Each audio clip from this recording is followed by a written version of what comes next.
ऐसी स्थिति इतने कम दिनों में कहीं देखने के लिए मिली नहीं थी।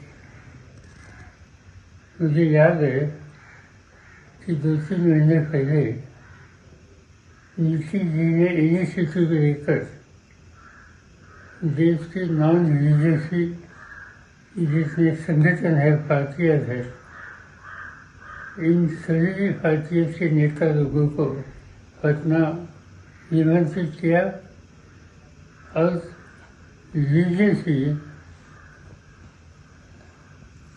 ये उनको कंट्रोल करने के लिए वायरल अंतर्राष्ट्रीय मिलकर कैसे कर सकते हैं, इस पर एक बहुत प्रभावी स्पीच दे दिया और इसकी आवश्यकता भी उन्होंने बताई और उसी लाइन पर वो काम करते थे। ये काम पिछले 15 दिन तक था और सडनली ये 8-10 दिन में क्या हो गया मुझे मालूम नहीं। वो विचारधारा उन्होंने छोड़ दी।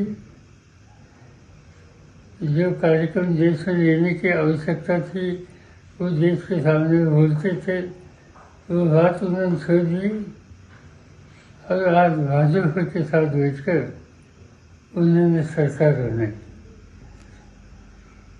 आज तक इलेक्शन होने के बाद एक टर्म में, टेनियर में किसी नेता ने 2 बार अलग अलग पार्टी का नेतृत्व या इसमें सहयोग देने का काम आज तक कभी हुआ नहीं था।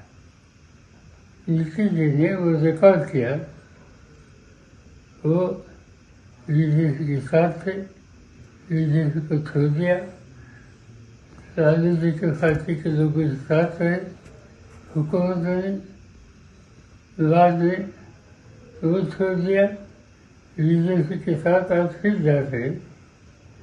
मुझे लगता है ऐसी स्थिति आज तक कभी हुई नहीं। वो स्थिति उन्होंने कर एक रिकॉर्ड किया।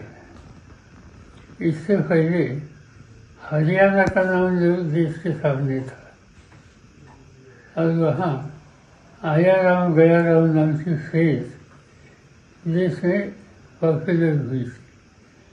अगर हरियाणा का आया राम गया राम युद्ध स्थिति है, इससे भी ज़्यादा आज नीतीश जी ने करके देश के सामने कुछ रास्ते दिखाए। आज इस बारे में कुछ बोलना ज़्यादा नहीं, आवश्यक नहीं। जब लोग वोट देने के लिए मतदान केंद्र में जाएंगे तब समझकर सोचकर इसको कड़ा जवाब देंगे, ऐसा विश्वास मुझे है।